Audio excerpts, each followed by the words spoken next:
Sud Radio, la culture dans tous ses états. André Berkoff, Céline Alonso. Avec ma gueule de métal, ma ganache de nègre errant, toujours aussi réfractaire à vouloir rentrer dans le rang. Avec vous je serai fort. Plus fort, tu peux. Impossible, dans le rang impossible, votre morale au crime. Qu'on me délaisse de mon égo, ça me rend psych sur l'écran, ça me rend psych dans mon flow. Et là y a plus d'idéaux, et donc je deviens accro à la suffisance, la violence est là pour vous braves gens.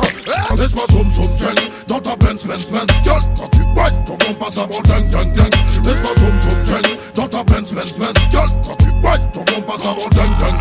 Laisse-moi zoom, dans ta Benz, Et oui, Joey Starr sur Sud Radio, la légende de la culture urbaine, André Berkoff. Il sera notre invité dans un instant avec le journaliste Polo Labrèze. Ensemble, eh bien, ils se sont amusés, à traduire une partie du code pénal en argot et à le commenter, André, avec la gouaille des années 60. Et il faut reconnaître, c'est du brutal, André.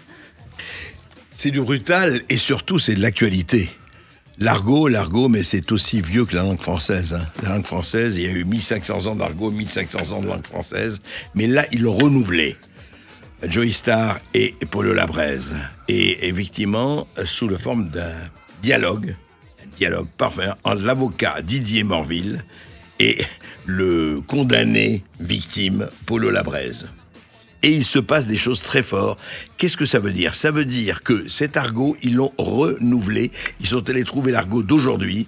Et c'est quoi ça? Par exemple, je veux dire, salut à toi, truand, que tu sois un perceur hors pair. Perceur hors pair, c'est quoi? C'est cambrioleur spécialisé dans les coffres-forts.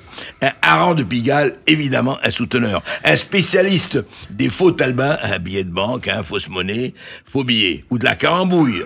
La magouille, il faut te rendre à l'évidence, au cours de ta carrière, tu ne passeras pas au travers de certaines péripéties glandieuses, très peu reluisantes, liées à la guerre que se livre à la maison Poulaga. La maison Poulaga, la police, toujours propice à se faire encrister. Encrister, c'est évidemment emprisonner. Ce qui est formidable quand même, c'est que justement, on avait oublié un peu l'argot, hein. Il y avait Léo Diard, il y avait Auguste Le Breton, tous ces gens-là, c'est extraordinaire. Écrivains, Alphonse Boudard, et puis beaucoup d'autres. Et puis là, eh bien, Joey Starr et Polo Labrèze, ils le ressuscitent, cet argot, dans un roman, je dirais un roman photo, un roman image, un roman mot, absolument passionnant. Céline. Et oui, et ce qui est extraordinaire, c'est qu'à la fin du livre, effectivement, il y a ce qu'ils appellent une petite aide à la comprenette. Et là, on découvre effectivement tout le langage, une sorte d'abécédaire de l'argot. Alors, par exemple, on apprend que voyou, ça se dit apache, escroc, arrangeur, et allongé, mort, cavou véreux. On finira tous au boulevard des allongés, André. Ce code pénal en argot est un ouvrage strictement interdit aux caves. On va tout vous expliquer dans un instant. Effectivement, avec nos deux invités, deux toqués de joutes verbales, Joey Starr et Polo Labrèze. Alors restez avec nous, on revient dans quelques instants sur Sud Radio. Sud Radio, la culture dans tous ses états. André Berkoff, Céline Alonso. En France, il y a 70 000 avocats pour le droit. Mais pour le tordu, il y a Maître Morville. J'ai recouvré la vue, celle du prédateur par laquelle j'ai vu... Et oui, Maître Morville du barreau de Saint-Denis, alias Joey Starr, qui nous fait le plaisir d'être notre invité sur Sud Radio, avec son client, un truand à l'ancienne, Polo Labrèze. Alors bonjour à vous. Vous publiez chez Fayard le code pénal en argot à l'usage des braqueurs, carambouilleurs et autres malfaisants. C'est un livre dans lequel vous ressuscitez le langage fleuri, celui des malfrats, et vous jouez donc les rôles respectifs d'avocat et de détenus. Alors, cher Maître Morville, comment avez-vous réussi à faire sortir de la ratière ce faisant, cet arrangeur qui est Monsieur Labrèze? Racontez-nous. Par le biais de sa gouaille, en fait. Mon personnage essaye de le faire sortir de prison, mais en fait, minaude beaucoup, il veut pas. Il en fume beaucoup, et puis finalement, il se rend compte que lui, il est sous le coup du système D à l'intérieur de la prison, et il traduit le code pénal à de jeunes détenus, et donc à travers ces échanges, il me raconte ça, et j'ai cette fulgurance en lui disant: écoutez, je connais un éditeur, j'adore la manière dont vous traduisez ce code pénal, et est-ce que on pourrait pas engranger une histoire où vous écrivez des articles avec votre bagou. Je propose ça à l'éditeur, comme ça nous fera un peu de pécule. Voilà, et moi. Ouais. Voilà. Enfin, surtout lui. Oui. Voilà. Et en fait, ça part de ça, et voilà, on traduit les différents articles. Eh oui. Et Polo la braise en argot, ça veut dire quoi exactement? Alors, Polo, rien de spécial, mais la braise, en 2 mots, ça veut dire l'argent. Ah donc, oui. voilà, c'est un nom qui est prédestiné pour un malfaisant, qui est donc le personnage en question. Alors l'argot... Et tu as le regard qui va avec, en plus, je trouve. Oui. Il a un regard de braise. Ah oui, complètement. Ouais. Alors Joe Star, l'argot, cette langue des voyous avec laquelle donc vous avez réécrit 33 articles du très sérieux pavé rouge, qu'est-ce qui vous a vraiment motivé à le faire? Bah déjà on est plus tout jeune, monsieur et moi, donc on arrive de cet endroit en fait. Moi j'ai grandi dans un Saint-Denis dans le 93 où la joute verbale était, on va dire, le sport national. Puis après, vers mes 16 ans, j'ai encore poussé.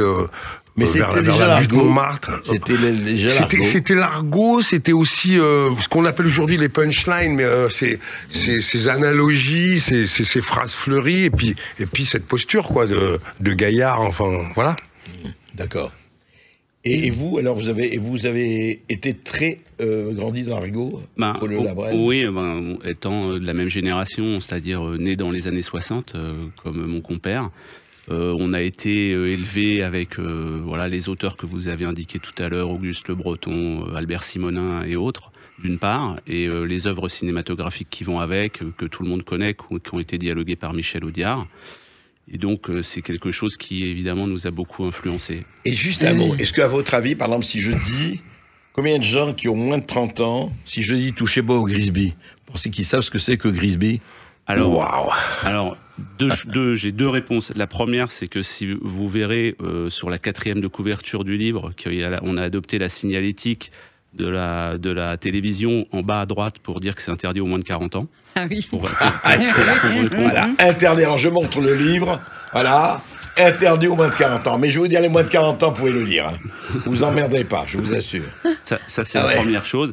Et après, cette phrase-là en particulier, elle est tirée des Tontons Flingueurs que le service public reprogramme avec une régularité d'horloge chaque année, qui fait entre 3 millions et 8 millions de téléspectateurs les bonnes et les mauvaises années.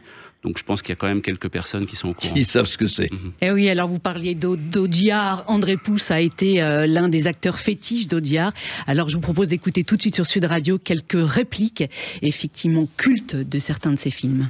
Je pense que quand on mettra les cons sur orbite, t'as pas fini de tourner. Les cons, ça ose tout. Et c'est même à ça qu'on les reconnaît. Vous savez quelle différence il y a entre un con et un voleur? Non. Un voleur, de temps en temps, ça se repose. La connerie à ce point-là, moi, je dis que ça devient gênant. La notoriété, le prestige. Mais je vais vous dire la plus belle d'Audiard, qu'on ne dit pas souvent parce qu'elle est un peu spéciale. Il dit, parler avec un con et essayer de le convaincre, c'est comme se masturber avec une râpe à fromage. Beaucoup de souffrance pour peu de résultats. C'est exact. Eh oui, alors Blondin, j'imagine que c'est aussi un personnage qui vous a inspiré, Polo la braise, Joey. Oui, tout à fait. Ouais. Alors, moi, j'ai lu, outre ces articles sur le Tour de France, j'imagine. Sur le Tour de France. Il a aussi écrit des articles sur le rugby, si je me rappelle bien. Et puis, évidemment, j'ai lu Un singe en hiver et j'ai vu l'adaptation très réussie qu'on avait été faite avec Jean Gabin et Belmondo. Ouais. Et oui, Blondin qui se décrivait comme un buveur qui écrit et non pas comme un écrivain qui boit, André Berkoff. Gabin, je vais pas parler de Gabin, je l'ai connu, bon, ça c'est les moins de... Hein. Je l'ai connu dans les dernières années de sa vie, et juste un mot, ça vous plaît, vous savez qu'il faisait les fabuleux, il était dans l'équipe, et à chaque Tour de France, il faisait les chroniques du Tour de France, pendant 15 jours. Et un soir, je vous raconte ça parce que c'est légendaire, et ils mangeaient tous ensemble avec Félix Lévitan, Jacques Godet et compagnie. Premier soir, on leur sert de la soupe de pintade. Second soir, du ragoût de pintade. Troisième soir, du brochet de pintade. Et quatrième soir, des ailes de pintade. Et à ce moment-là, Blondin qui dit, Monsieur Lévitan, il dit, qu'est-ce qu'il y a, Antoine? Il dit, si la pintade doit faire le Tour de France, qu'on lui donne un dossard. Et on a une bonne à son sujet aussi, c'est donc après son décès, la cérémonie à l'église. Je crois que c'était François qui avait titré « Même l'église était bourrée ». Extraordinaire. Alors, qu'est-ce que l'argot? Écoutons André Pousse qui nous explique et qui nous donne sa propre définition. Où est-ce que vous parlez argot? Il y a très peu de gens qui parlent un vrai argot. Il y avait Audiard qui parlait un vrai argot et qui n'écrivait pas vraiment un argot, contrairement à tout ce qu'on a pu dire, parce qu'il disait toujours « méfiez-vous ». Il disait « méfiez-vous parce qu'à Valenciennes, ils vont pas comprendre ». Et il avait raison, il y a des mots d'argot qui ne... Bon, l'argot, en fait, l'argot... C'est le patois des Parisiens, l'argot. C'est vrai, c'est un peu ça. L'argot, c'était fait, évidemment, c'était fait pour que les caves ne comprennent pas. Et alors, quand les voyous ont vu que les caves comprenaient, ils ont multiplié la difficulté en parlant verlan. Par exemple Képlan, les timpules et les poux arrivent. Les gens croient que j'ai parlé en français, ils se disent, tiens, j'ai pas bien compris. Ils n'entendent pas des mots d'argot, là. Et ça veut dire quoi? Ça veut dire planquer les putes, les poulets arrivent. Joey Star, juste, quand vous étiez en Seine-Saint-Denis, quand vous avez grandi, il y avait une autre forme d'argot, justement, quand on voulait pas que les caves comprennent. Comment vous parlez entre vous? Est-ce que c'était une langue spécifique ou pas spécialement? Moi, j'arrive à une espèce de jonction, en fait, où d'un seul coup, comme aujourd'hui, on pratique l'anglicisme, et la contraction, moi, à mon époque, c'était... on était à l'image de la société, quoi, vachement cosmopolite, donc il y avait de l'arabe, il y avait, enfin, de l'arabe, de l'anglais, un peu de tout, quoi, c'est ça. Un peu moins d'anglais, justement, non, plutôt arabe, espagnol, enfin, des mots qui, voilà, ça bougeait de cette façon-là, quoi. D'accord. Et est-ce que l'idée, comme par exemple, disait André Pousse, entre vous, hein, je parle de la génération, vous vouliez ne pas vous faire comprendre des... C'était, pas se faire comprendre des autres, effectivement, des flics, oui, effectivement, c'est, voilà, on crée notre chape pour créer notre microcosme, effectivement. Oui, c'est ça qui est marrant. En fait, l'argot était une langue de protection, quelque part. Exactement. Enfin, de défense, d'autodéfense. C'est un peu ça. Tout à fait. Alors, il y a deux choses. Déjà, on a eu la chance, avec Joey Star, de connaître André Pousse. C'est comme ça qu'on s'est rencontrés, d'ailleurs. C'est comme ça qu'on s'est rencontrés il y a 25 ans. C'est en allant interviewer André Pousse pour un... Vous êtes allé à son restaurant, le Napoléon Échec. Napoléon Échec, rue Ballard, à Paris, dans le 15e arrondissement de Paris, absolument. Ouais. Ah, vous êtes connus comme ça? On s'est connus comme ça, on avait passé une soirée mémorable, d'une part. Et d'autre part, alors l'argot, c'est vrai ce qu'il dit, le vrai argot est pratiquement incompréhensible pour le commun des mortels. Et nous, évidemment, on s'est attaché à ne pas faire un livre incompréhensible. Donc on emploie des mots d'argot, mais qui sont à chaque fois au milieu de phrases et d'un contexte qui permettent au lecteur de le comprendre. Et au cas où ils ne le comprennent pas, il y a ce glossaire à la fin qu'on a baptisé « Aide à la comprenette » et auquel les gens peuvent se référer pour comprendre l'entièreté de l'histoire. Eh oui. Alors, votre livre est préfacé par maître Jean-Yves Le Borgne, avocat au barreau de Paris, qui vient de nous rejoindre sur Sud Radio. Bonjour à vous, maître. Bonjour. Alors, vous avez préfacé effectivement ce code pénal en argot. Est-il concevable de le réécrire et de le commenter? Quel est votre avis? Racontez-nous. Écoutez, je trouve qu'on pourrait considérer que cette initiative est un amusement, un clin d'œil, quelque chose qui est finalement sans grande portée, mais je crois qu'on se tromperait. Car en fait, mettre à la portée de tous un certain nombre de règles, de notions qui sont exprimées dans une langue qui finit peu à peu par ne plus être accessible à tout le monde, c'est un problème social. Et le traduire de manière à ce qu'il soit à la portée de tous, je crois que c'est une œuvre tout à fait qu'il faut saluer. Mon cher maître Jean-Yves Le Borgne, bonjour, c'est André Berkoff. Bonjour André. Mon cher Jean-Yves Le Borgne, mon cher maître, ce qui est intéressant, c'est que vous, en tout cas, vous n'avez pas prononcé un mot d'argot depuis 5 secondes. Ce qui est quand même un hommage. Et pourtant, vous le dites dans votre préface, et pourtant vous le dites que les voyous... Le métier, mes clients parlaient argot. Ah bon? Ils se sont très vite rendus compte que je comprenais rien. Et ils m'ont appris.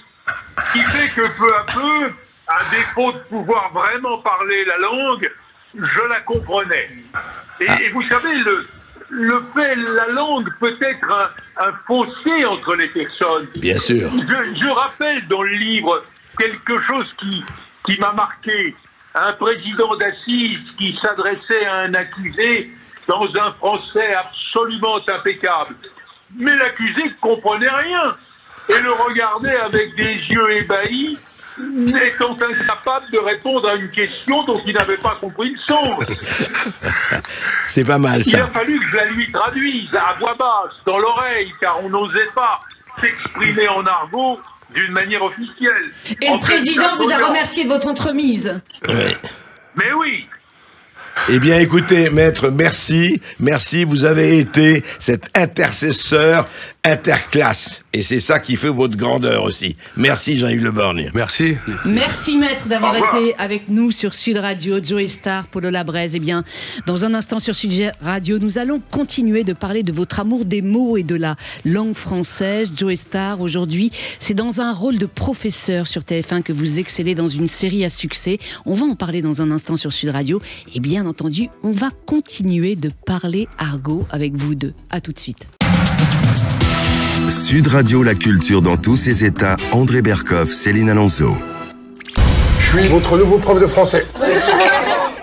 On recrute des SDF maintenant. Alors c'est toi. C'est moi quoi? Bah la tête de con, il y en a toujours une au boulot. Ce lieu-là, c'est un endroit d'échange et de respect. Je crois que j'ai peur de toi. Pareil que je dois vous noter. Alors aide-moi, combien je te mets? Si vous pensez gagner le respect des élèves, c'est raté. Je vais juste changer quelques méthodes, c'est tout. Tu me parles pas comme ça. Le remplaçant, Joey Starr, vous êtes le héros de cette série à succès qui est disponible actuellement en replay sur TF1+. Vous jouez donc le rôle d'un prof de français atypique qui fait tout pour motiver ses élèves à l'apprentissage du français et pour les aider surtout à trouver leur voie. C'est vous qui avez eu donc l'idée de cette série qui a rassemblé plus de 10 millions de téléspectateurs sur TF1. Pour vous qui venez de l'école NTM, c'est quand même une sacrée revanche, Joey Starr. Oui, j'en ris à l'intérieur. Moi, au départ, quand ils m'ont approché, je n'y croyais pas vraiment. Enfin, ils m'avaient pas approché pour ce genre de projet-là. Ils voulaient plus un truc genre un peu thriller, façon. Ils avaient ça en tête. Et en fait, moi qui regarde beaucoup la télé, j'avoue, je leur ai répondu, mais c'est un peu déjà vu tout ça. Enfin, déjà fait, faire des adaptations d'eux et ainsi de suite. Et j'ai eu une fulgurance par rapport à une actu du moment qui était, l'actu du moment, c'était l'éducation nationale recrute, parce qu'on connaît les problèmes de l'éducation nationale, et donc j'ai rebondi sur ça en leur disant mais pourquoi on n'aurait pas un prof qui arrive, qui a eu son bac, on ne sait pas d'où il arrive, on ne sait pas qui il est, mais il a ce truc où il peut enseigner dans le temple du savoir, parce qu'à l'époque, en fait, l'actu, c'était... ils sont en manque de postes, donc voilà, en fait, il suffisait d'avoir le bac, un cursus sous couvert d'un stage, et tu te retrouvais à enseigner... voilà. Donc c'est quelle classe? Enfin, c'était à peu près quelle... on est sur des... au départ, on était sur des gens qui passaient le bac à la fin de l'année. Enfin, voilà. Bam. Et puis du coup, nous, le personnage... Au départ, on est là-dessus, et puis...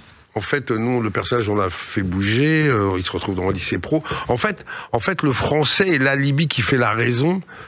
Lui, il a juste ce truc où il a envie de réveiller le désir et la passion chez ses élèves, chez ses collègues. Voilà, il aime enfoncer des portes. Enfin, voilà. Moi, d'ailleurs, dans mes rêves, quand je leur avais proposé le truc, j'avais Mel Gibson, L'Arme Fatale, par exemple. Voilà, il y avait, bon, bien sûr, le Cercle des Poètes Disparus, entre autres. Voilà, mais c'était voilà quelqu'un qui arrive et qui se confronte au fait que, en plus, ce que j'avais en tête au départ, c'est qu'il et donc ça s'est resté. Il arrive de l'étranger, donc il est confronté au français parlé par les jeunes d'aujourd'hui, voilà, qui ne connaît pas sa culture, qui ne connaît pas vraiment. Donc voilà. Donc c'était l'idée de départ. Eh oui. Alors vous, l'école Joey Starr, vous l'avez arrêté très tôt, oui, voilà, en 3e. Qu'est-ce qui fait que vous avez décroché si tôt? Écoutez, moi j'ai des enfants aujourd'hui. Avec leur mère, on a réussi à leur faire comprendre que ils y allaient pour eux. moi, en fait, j'y allais pour que mon père sache où je suis, en fait. Vous voyez, j'ai pas eu le bon mode d'emploi à l'époque. Aujourd'hui, moi, mes enfants, même celui qui a 9 ans, sait qu'il va à l'école pour lui, et que ça va lui servir derrière, d'acquis, et ainsi de suite. À l'époque, nous, on avait des gens en face qui faisaient leur taf. Mais au niveau parental, moi, mon père, en fait, il fallait aller à l'école parce que mon père vivait dans l'œil de l'autre, parce que tout le monde va à l'école, donc tu vas à l'école. Voilà. Mais il n'y a pas tout ce truc d'accompagnement où on explique... avoir des enfants, c'est ça, quoi. On les accompagne, on leur explique le pourquoi d'eux et ainsi de suite à tout moment. Moi, j'ai pas eu ça. Voilà pourquoi j'ai décroché. Ah oui. Et vous dites effectivement clairement dans les interviews, j'étais vraiment un cancre. Est-ce que vous avez souffert? Ça a été, enfin, comment vous l'avez vécu? Parce que c'est difficile. Mais quand on n'est pas au rythme, forcément, bien sûr qu'on en souffre. Surtout à cette époque de nos vies, on est, un enfant,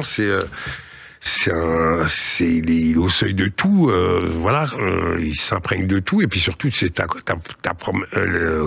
l'école, c'est ta première confrontation avec ce que sera le monde plus tard. Donc ouais, bien sûr que j'en ai souffert à mort. Oui. Et qu'est-ce qui fait justement que vous en êtes sorti, que vous avez surmonté effectivement cet échec en quelque sorte? Je dirais, je sais pas, la génétique, non, mais je sais... J'ai cette sensation. J'ai cette sensation. Moi, la privation, en fait, m'a donné du recul, m'a donné envie. La privation, le jour où j'ai pu, le fait que j'habite au rez-de-chaussée aussi, c'est-à-dire que je pouvais sortir par la fenêtre le soir sans que mon père s'en rende compte. Donc j'allais visiter le monde et je me construisais déjà tout seul. Le fait que je me sois pas inscrit un peu aussi dans la dynamique de... Vous savez, moi, mes parents sont issus du Boumidom. Boumidom, c'est un mouvement de masse des Antilles à la France. Vous savez, après une dizaine d'années après la Seconde Guerre mondiale, on avait promis aux Antillais qu'on avait besoin de leurs bras pour reconstruire le pays. Puis finalement, arrivé ici, ça a été plutôt du larbinisme et ainsi de suite. Donc le fait de m'être écarté aussi peut-être de cette voie-là, mon père a voulu que je sois plus intégré que le français, et j'ai fini par m'appeler Nique ta mère. Ouais, voilà, des choses comme ça, en fait, tu vois, je sais pas si... Est-ce qu'il est fier aujourd'hui, votre papa, de votre réussite? Lui qui vous disait enfant que vous n'arriveriez à rien. Pas du tout. Ah oui. Ah ouais, non, pas du tout. Pourquoi vous n'avez pas de contact avec lui? Si, j'en ai eu au début des choses comme... avec l'éducation que je t'ai donnée, je comprends pas ce que tu fais, moi j'ai des enfants aujourd'hui, ce qui m'intéresse, c'est la manière dont ils s'inscrivent dans ce monde et la manière dont ils réussissent, eux, la manière dont ils s'inscrivent dans leur légende personnelle. Mes fils ne sont pas des harengs, comme on en parle dans le livre, ils sont pas souteneurs ou autres, ils sont pas dans une voie... Voilà, mais je veille à ce qu'ils soient le plus alerte possible, qu'ils soient heureux, quoi, en fait, dans ce qu'ils font et qu'ils connaissent. C'est-à-dire qu'en fait, artiste pour mon père, ça voulait dire train de savate, voleur de poule. Voilà, exactement. Voilà. Et surtout quand tu t'appelles Nique ta mère en plus. Alors là, juste un mot. Comment vous avez choisi Nique ta mère? C'est venu comment, ça? Ça nous vient du graffiti. Ça nous vient de cette envie on arrive comme tout banlieusard, ou tout même jeune, on a envie d'exister, on a envie... on a envie d'exister, donc en fait on dit allez, on va faire ça. Puis surtout j'en reviens à l'argot, c'était l'argot du moment aussi, quoi. Voilà, Nique ta mère égalait flûte, zut. C'est ça. Tac, donc c'était un truc qu'on disait toute la journée. Et comme à l'époque, on faisait du graffiti, qu'on traînait avec des gens qui n'avaient que des noms, pour la plupart des noms très, très américanisés, ainsi de suite, nous, on a choisi ça, en fait. Donc, il y avait Nique ta mère, il y avait 93 MC qui voulait dire 93 mes couilles. Voilà. C'est-à-dire qu'en fait, il y a un philosophe de proximité qui s'appelle Coulchen qui a dit quand on n'a pas grand-chose, représenter les siens, c'est déjà quelque chose. Et c'était pas le plus important pour nous, le nom, c'était ce qu'on était. J'aime bien philosophe de proximité. Polo Labrèze, juste un mot, qui était le partenaire évidemment de NTM. Juste un mot. Ce qui est dans dans la, pas mutation, mais dans l'évolution de l'argot. Je veux dire, entre l'argot de André Pousse, Audiard, etc., et l'argot employé aujourd'hui, ou je ne sais pas si on peut l'appeler en l'argot, mais il y a un langage dont parlait Joey Starr, dont s'est emparé beaucoup de gens du rap et autres. Enfin, je veux dire, il y a un langage nouveau. Est-ce qu'il y a quand même une continuité où c'est vraiment totalement différent, générationnellement? Moi, je pense que ça s'est... alors, je pense que ça s'est appauvri. Très sincèrement, ça fait un peu vieux con de dire ça. On sait que ça s'est appauvri. Je pense que ça s'est appauvri. J'avais lu il y a quelques années, il n'y a pas très longtemps, un genre de recueil d'argot. C'était juste un glossaire en fait en soi, le livre. Et il n'y avait pas grand-chose qui me faisait rire, quoi. Je me rappelle d'une expression, c'était une voiture avec 5 flics dedans. Ils appelaient ça un chicken McNugget parce qu'il y avait 5 poulets à l'intérieur. C'était vraiment le seul truc qui m'avait fait rire et qui était moderne. Qui était marqué de nos jours. Le reste, c'était quoi? C'était du verlan ressucé, c'était des choses comme ça. Pour moi, voilà, c'est que mon avis, je trouve que ça s'est un peu appauvri. Ah oui. Alors Joey Starr, parlons à présent d'un spectacle Black Label que vous avez conçu et mis en scène avec David Bobet, dans lequel vous vous emparez des plus grands écrits de la littérature antiraciste. Parmi ceux qui l'ont vu, certains spectateurs en sont vraiment sortis les larmes aux yeux. Vous êtes poignant dans ce spectacle. Écoutons un extrait. Nous les gueux, nous les peu, nous les riens, nous les chiens, nous les maigres, nous les nègres. Qu'attendons-nous? Qu'attendons-nous? Les gueux, les peu, les riens, les chiens, les maigres, les nègres, pour jouer au fou, pousser un coup, tout à l'envie, contre la vie stupide et bête qui nous est faite, à nous les gueux, nous les peu, nous les riens, nous les chiens, nous les maigres, nous les nègres. Léon Gontran Damas, c'est ça. Eh oui, nous les Céline. gueux, effectivement. Alors sur scène, vous déclamez aussi des textes de James Baldwin, Malcolm X et Aimé Césaire, Joey Starr. Que raconte Césaire, pardon. Que raconte ce spectacle, effectivement, avec lequel vous serez en tournée dans toute la France en 2025, Joey? Eh bien, comme vous l'avez dit, c'est déjà une lecture contre le racisme, enfin des lectures qui font corps. Et c'est surtout un spectacle en fait en trois strates où on démarre de l'esclavagisme. Voilà, ça démarre en 1221 au Mali, au Mandane exactement. Et de là, la deuxième strate parle de la colonisation et l'industrialisation. Et la troisième, c'est le tissu social qui réside de tout ça encore de nos jours. Voilà. Et on fait un spectacle. Alors, ça peut peut-être, comment dire, on en a fait un spectacle. Voilà. Donc on est 4 sur scène. Il y a de la musique, de la vidéo, du chant et de la danse. Et on fait défiler ça. Ça s'appelle Black Label parce que ça part au départ d'échanges entre David Bobet et moi-même. David Bobet, c'est le directeur du Conservatoire de Lille et du Théâtre du Nord à Lille. Voilà, c'est un cadeau qu'il me fait parce que c'est ma deuxième mise en scène de théâtre. Et en fait, il m'a offert un bouquin de Léon Gontran Damas qui s'appelle Black Label. Et à partir de ça, d'entretiens qu'on a eu tous les deux, on a extrapolé tout ça et on s'est dit tiens, voilà, on a eu envie de ça, quoi. On n'est pas dans le ludique, mais en revanche, ce qui est intéressant, c'est que c'est très parlant. Ça raconte surtout que cette histoire d'esclavagisme, en fait, concerne tout le monde, quoi. On est tous concernés par ça. C'est vraiment un pan de l'histoire du monde. Voilà. Donc c'est donc des poèmes, c'est des extraits de textes. C'est des poèmes, c'est des extraits de livres, voilà, de gens d'hier et d'aujourd'hui, d'afro-descendants. Il y a des Caribéens, il y a des Africains. Enfin, voilà. On sent que la lecture de ces textes vous transporte dans un ailleurs, Joey Starr.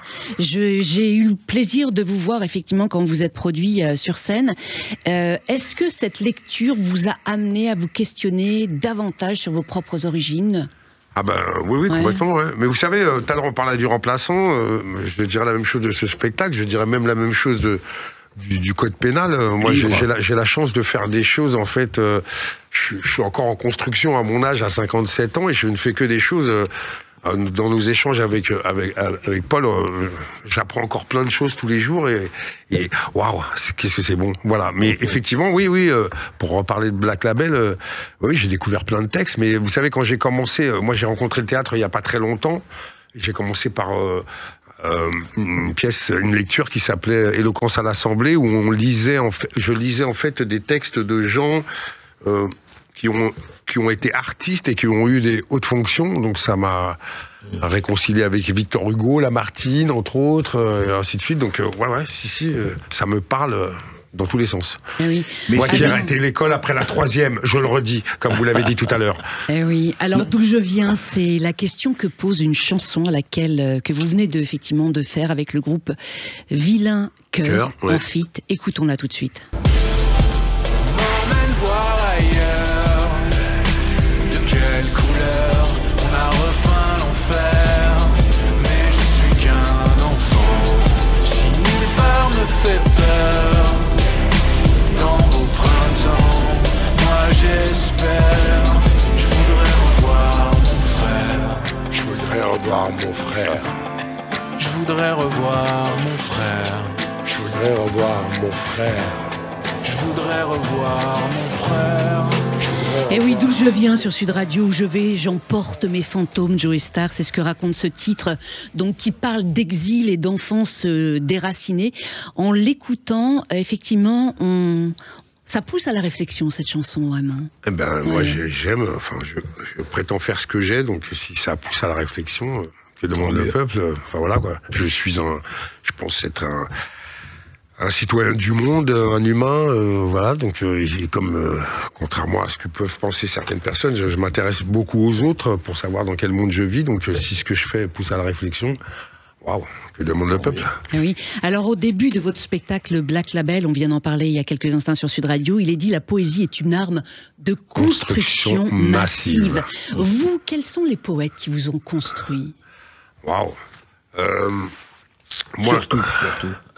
Moi, ça a commencé par Kundera, par exemple. Enfin, pour moi, c'était une poésie dans le sens où il y avait des choses dans lesquelles je me retrouvais. Enfin, c'est mes premières lectures. Après, ça a été des gens comme Linton Kwesi Johnson, qui est un Anglais. Césaire, entre autres. On parlait de Léon Gontran Damas. Il a aussi écrit un recueil qui s'appelle Stigmate, qui est surtout axé sur... pendant la Seconde Guerre mondiale, il y a beaucoup d'Antillais, en fait, qui étaient des petites mains pour construire des obus, des balles, et ainsi de suite. Enfin, on ira par là, quoi. Antonin Artaud fait partie des poètes qui vous ont inspiré aussi. J'ai failli l'oublier. Oui, c'est vrai. Antonin Artaud qui a écrit le plus beau bouquin sur un peintre, Van Gogh. Sur Van Gogh, ou le suicide de la société, ouais. Faut savoir. Et vous, Polo Labrèze, alors, vos poètes ou vos inspirations. Moi, j'ai sur la forme, j'aimais bien les poèmes, je crois que c'est du 16e, je vais pas dire de bêtises, genre Ronsard et du Bellay, parce que j'aimais bien la forme du sonnet.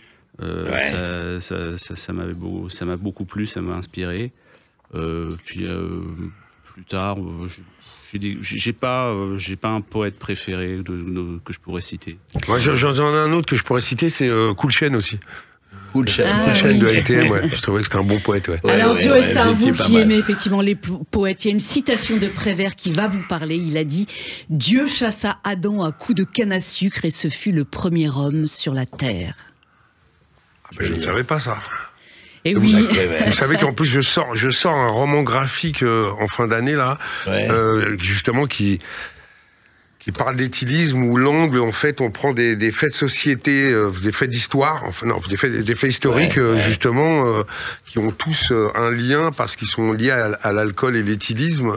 Voilà, on fait des analogies qu'on envoie en vadrouille. Donc, ça, il me la faut, cette phrase-là, avant de partir. C'est très Pas beau, de souci. En tout cas, le rhum est l'une de vos tisanes préférées, Joey. Tisane veut dire, bien entendu, en argot, boisson alcoolisée. Tout à fait. Et avec cette brûlante eau de vie qui plonge dans le délire des ligues de tempérance, comme le disait Ambrose Bierce. Eh bien, vous avez créé votre propre marque. On va en parler dans un instant sur Sud Radio. Et on parlera un peu argot avec vous, Polo. À tout de suite. Sud Radio, la culture dans tous ses états. André Berkoff, Céline Alonso. Donne du rhum à ton homme, du miel et du tabac. Donne du rhum à ton homme et tu verras comme il t'aimera. Il y a des filles sur le port. Georges Moustaki, le merveilleux Georges Moustaki. Eh oui, donne du rhum à ton homme, Joe Star, et tu verras comme il t'aimera. C'est un peu votre devise aussi, ou voilà, dites-nous. Alors oui, oui, bien sûr, mais voilà.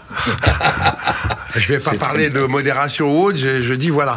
Oui, puisque moi-même je fais aujourd'hui des assemblages de mélasse qu'on fait vieillir sur les tropiques et ainsi de suite. Voilà, donc je ne promotionne pas, mais j'adore ça. Voilà. Alors effectivement, vous avez créé votre propre marque de rhum, Carnaval Saint-Just. Carnival Saint-Just. Donc vous avez créé 3 cuvées. Oui. Qu'est-ce qui les caractérise, ces cuvées, dites-nous? En fait, l'idée, moi, ce qui m'a plu quand il y a un sourcier qui est venu à moi, qui a commencé à me raconter des trucs. Vous savez, j'avais fait une émission pour une chaîne qui s'appelait Vice, qui s'appelait La Route de la Soif. Et en fait, à l'époque, l'idée, c'était d'aller faire le tour des distilleries agricoles pour raconter en fait que le rhum n'est pas juste un alcool, mais c'est surtout une histoire humaine. Voilà, différents savoir-faire, et que comme le raisin, la canne est différente selon les endroits, et ainsi de suite. Et en fait, les gens me prenaient pour une sommité au départ, alors que bon, j'étais ce qu'on appelle un super tanker, c'est-à-dire que je ne rentre pas dans le port et de manger de la contenance, c'est les bateaux qui viennent à moi, vous voyez. Voilà, c'était plutôt ça. Et à force d'écoute, d'histoire dans tous les sens, j'ai eu envie d'en être. Voilà. Aujourd'hui, je ne suis pas rhummier. Je fais des assemblages de jus de mélasse qu'on fait vieillir sous les tropiques. Donc, il nous arrive d'aller voir, d'aller goûter, prendre un avion et... Où exactement?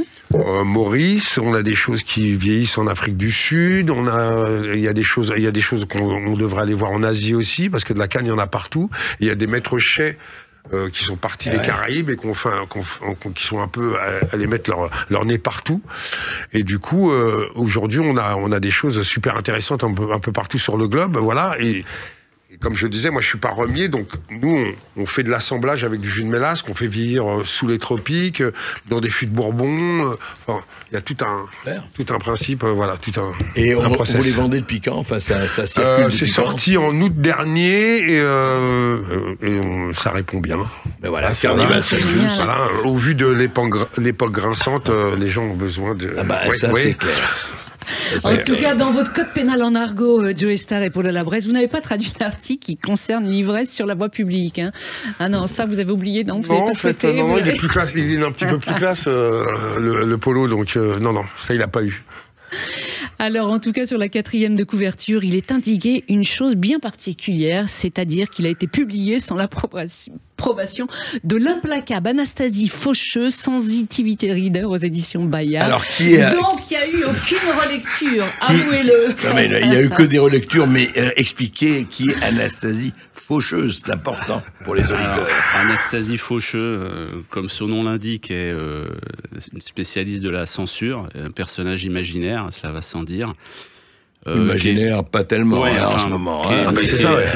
Qui en ce moment a comment dire, sévit dans beaucoup d'endroits. Et à beaucoup d'endroits. Oui, et à beaucoup d'endroits. Et nous, on a créé ce personnage un petit peu par dérision par rapport à l'époque. Parce que on a décidé de s'affranchir des codes de notre époque, des codes de 2024, parce qu'on a ressuscité en fait un argot et des personnages qui sont plutôt datés de la deuxième partie du XXe siècle, et ça aurait pas eu de sens que les dialogues, que les personnages du livre parlent comme on le fait aujourd'hui. Ça aurait complètement dénaturé le livre. Eh oui. C'est décrit dans le langage des années 50, 60, 70, etc. Exactement. Eh oui, mais elle a quand même sorti ses grands ciseaux à 3 reprises dans votre livre. Ton veut dire femme laide en argot. Donc à ce propos, elle dit, quitte à écrire de façon vulgaire, les auteurs auraient dû choisir la forme féminine, à savoir tonne. Oui, pourquoi pas. Valeur signifie fesse des femmes, et ce terme, elle le trouve dégradant donc pour la condition féminine. Peut-on imaginer un homme déconstruit utilisant ce terme, dit-elle. Mais qui emploie l'expression de l'homme déconstruit? Oui, déjà. Sandrine Rousseau, que j'aime ma Sandrine Rousseau. Allô la Terre. Oui. Et autre vocable donc qu'elle censure, vaseliner, qui veut dire homosexuel masculin. Alors selon elle, c'est une manifestation odieuse d'homophobie à effacer de toute urgence. Qu'avez-vous à lui répondre, Joey et Polo? Oui, moi je dis oui, mais je dis pas oui parce que je vis dans l'œil de l'autre. Je dis oui parce que le monde bouge et voilà. Bah, moi, ce que je voudrais dire, c'est que si il y a des gens qui sont sensibles aujourd'hui et qui marchent dans la combine du wokisme, voilà, ou du politiquement correct poussé à l'extrême, le conseil que j'aurais à leur donner, c'est de pas acheter le bouquin, parce qu'il faut pas être masochiste dans la vie, et voilà, on sait, on a entendu tout à l'heure les extraits, voilà, d'André Pousse quand il parle, etc. Bon, c'est pas le politiquement correct. Polo Labrèze, si je peux me permettre, au contraire, je trouve que vous aurez conseillé d'arrêter le bouquin parce qu'il est temps, il y a beaucoup de malades qu'il faut soigner. Et les malades, les wokistes, les cancélistes, les soucis, sont incapables de réfléchir en dehors de leurs étiquettes. Il faut sortir de là, quand même. Alors, vous me donnez une idée, on va essayer de le faire rembourser par la sécurité sociale.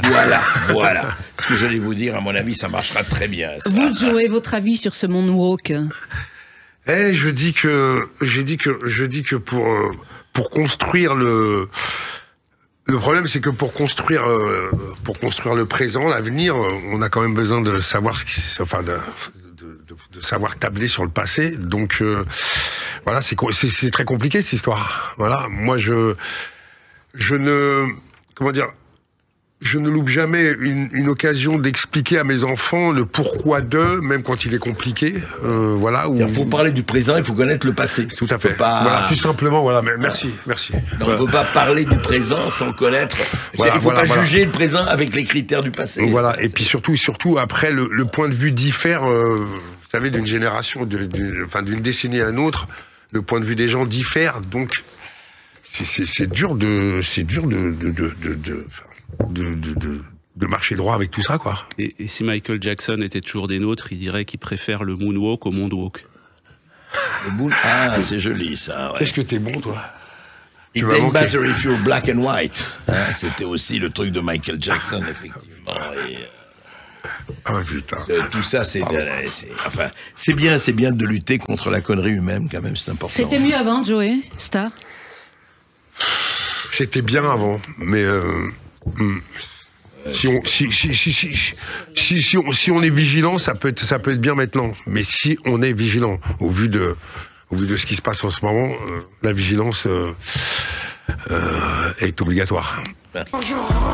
Joey Star et Polo Labrèze, merci d'être venus sur Sud Radio. Je rappelle que votre livre Code pénal en argot à l'usage des braqueurs, carambouilleurs et autres malfaisants est paru aux éditions Fayard. Merci à vous. Vous revenez quand vous voulez sur Sud Radio. Tout de suite, c'est Brigitte Lahaye qui vous la retrouvez sur Sud Radio. Merci. C'est inscrit dans mes gènes, c'est comme